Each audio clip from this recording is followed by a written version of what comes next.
بسم اللہ الرحمن الرحیم، السلام علیکم۔ میں ہوں جلیل خان قریشی، آپ دیکھ رہے ہیں میرا یوٹیوب چینل۔ پاکستان کے سیاسی منظرنامے میں آج پورا دن کیا کچھ ہوتا رہا اور ممکنہ طور پر کل کیا ہو سکتا ہے، اس حوالے سے ڈسکس کریں گے۔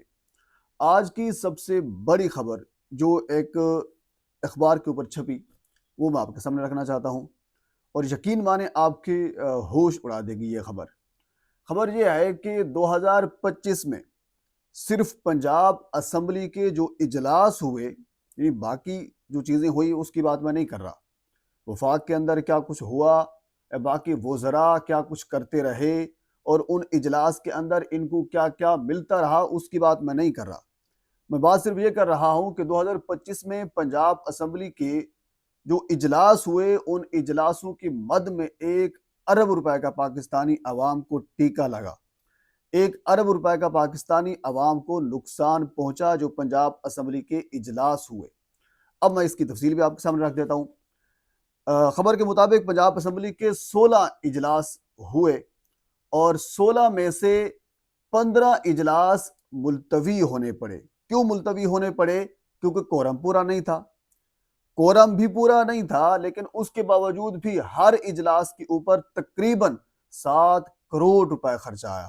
آپ اندازہ کریں، تھوڑا سا امیجن کریں اس چیز کو، کہ جب اجلاس آپ سنتے ہوں گے ٹیلی ویژن کے اوپر کہ پنجاب اسمبلی نے آج اجلاس ہے، یہ ہوگا وہ ہوگا، تو اجلاس جب بلاتی ہے پنجاب اسمبلی، یعنی پنجاب اسمبلی کے اندر جب اجلاس ہوتا ہے، جو ہمارے ایم پی ایس وہاں پہ جاتے ہیں، تو سمجھ سے بالا تر چیز ہے کہ ایک اجلاس کے اوپر 7 کروڑ روپے پاکستانی عوام کے خرچ ہوتے ہیں۔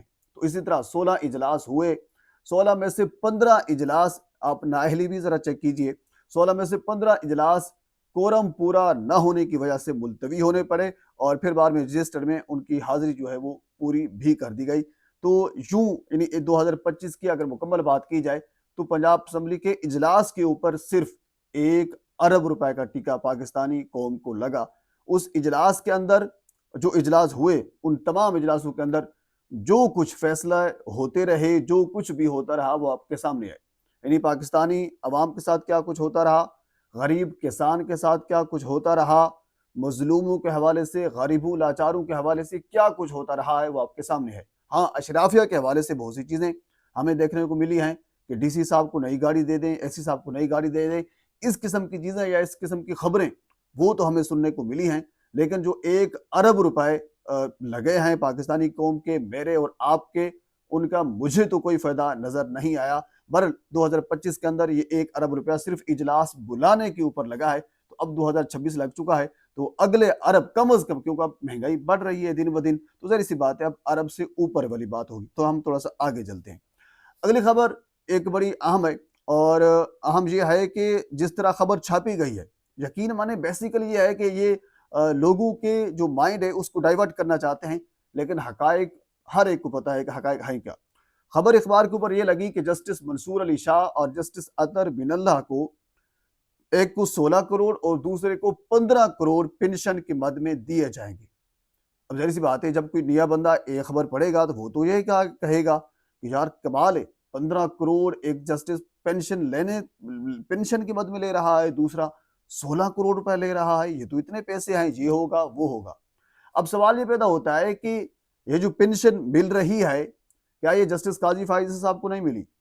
کیا یہ جسٹس طارق مسعود صاحب کو نہیں ملی؟ کیا یہ جسٹس عمر عطا بندیار کو نہیں ملی؟ کیا یہ پہلی بار مرتبہ ہو رہا ہے پاکستان کے اندر کہ جو سرکاری افسران یا پھر جو عدلیہ کے جو لوگ ہیں، وہ جو ریٹائر ہو رہے ہیں یا پھر مستعفی ہو رہے ہیں، ان کو پنشن مل رہی ہے؟ اس سے پہلے نہیں ملا تھا۔ ہاں، اس سے پہلے نہ ملتا تو پھر ہم یہ کہہ دیتے یہ خبر ہے۔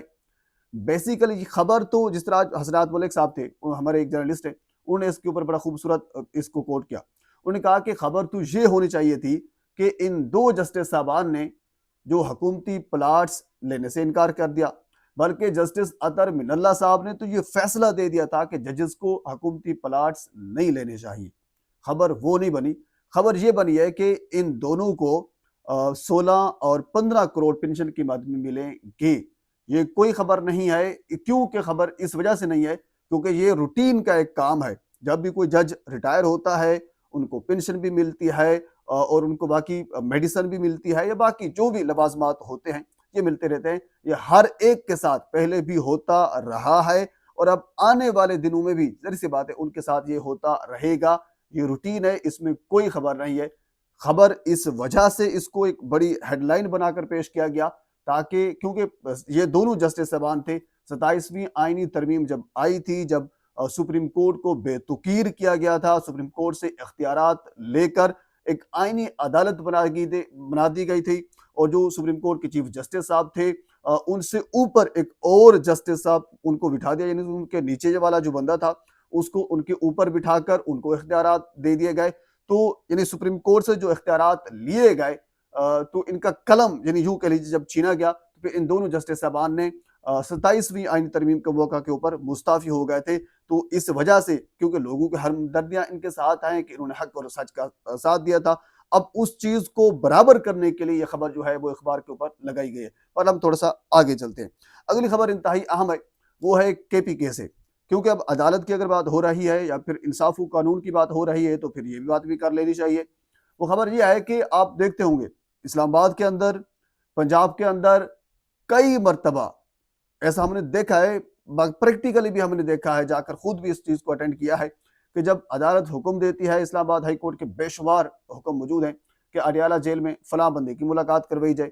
آپ دیکھتے ہوں گے ہر منگل کو, ہر جمعرات کو ایک لسٹ آتی ہے, لیکن اس کے باوجود بھی جو اڈیالہ جیل کا جو سپریڈنٹ جیل ہے یا ڈپٹی سپریڈنٹ جو بھی ہے وہ اتنے طاقتور ہیں کہ وہ عدالت کی بات بھی نہیں مانتے, اور بعد میں پھر عدالت کے پاس بھی اتنی طاقت سکت نہیں ہے کہ ان کے خلاف کوئی قانونی کارروائی کر سکے یا پھر توہین عدالت لگا سکے, کچھ بھی نہیں ہوتا. اور یہ پنجاب اور وفاق کے اندر یہ ایسا روزانہ کی بنیاد کے اوپر ہوتا ہے. لیکن خبر یہ ہے کہ KPK کے اندر پشاور ہائی کورٹ کے آرڈر نہ ماننے کی بنیاد کے اوپر 4 بڑے سیکٹری اور بڑے تگڑے سیکٹری ہیں. میں آپ کے سامنے رکھ دیتا ہوں کہ سیکٹری صحت ہے, سیکٹری بلدیات ہے, سیکٹری داخلہ کوئی عام چیز نہیں ہے, سیکٹری خزانہ یہ بھی بڑا تگڑا ہے. ان چاروں کے علاوہ 2 DGs بھی ہیں, جس میں پشاور ڈیولپمنٹ اتھارٹی اور DG صحت. ان لوگوں کو متنبع کیا گیا ہے اور ان کی ماہ دسمبر کی جو سیلری ہے وہ روک دی گئی ہے پشاور ہائی کورٹ کی جانب سے, کیونکہ انہوں نے پشاور ہائی کورٹ کا آرڈر نہیں مانا تھا. یہ ہوتا ہے قانون اور یہ ہوتی ہے قانون کی بالا دستی, جبکہ اس کے اپوزٹ بے شمار مثالیں ہیں پنجاب اور اسلام آباد ہائی کورٹ کی, جو اگر ہم اس کو کہہ لیجیے میں آپ کے سامنے اگر وہ گنوانے بیٹھ جاؤں تو میرے خیال میں ویڈیو بہت زیادہ لمبی ہو جائے گی. بہرحال ہم تھوڑا سا آگے چلتے ہیں. آج ATC اسلام آباد کی ایک فیصلہ آیا ہے. وہ فیصلہ ہے جب 9 مئی ہوا تھا, اس 9 مئی میں کچھ ڈیجیٹل طریقے سے لوگ جو ہے وہ دہشت گردی کر رہے تھے عدالت کے بقول, یعنی جب ٹویٹس کر رہے تھے یا کہہ لیجیے کہ وہ ویڈیوز کر رہے تھے, اس کو ڈیجیٹل دہشت گردی کہا گیا.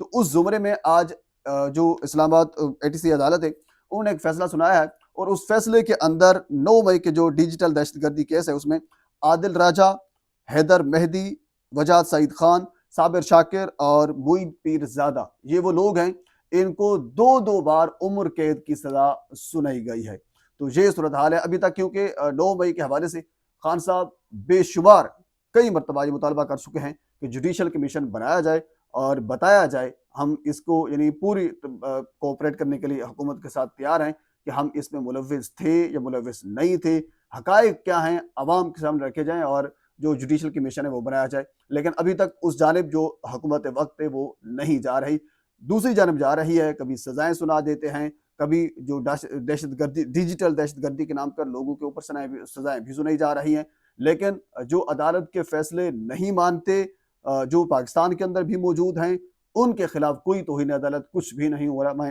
کچھ دیر پہلے بھی آپ کے سامنے یہ ساری تفصیل رکھ چکا ہوں. بہرحال یہ اب تک کی اپڈیٹ ہے, مزید اس حوالے سے بہت سی چیزیں اور بھی ہیں, اگلی ویڈیو میں آپ کے ساتھ میں ضرور شیئر کروں گا. ایک مرتبہ آپ سے گزارش ہے میرے چینل کو سبسکرائب کر دیں تاکہ آنے والی ہر انفارمیٹیو ویڈیو آپ تک پہنچ سکے. اللہ حافظ.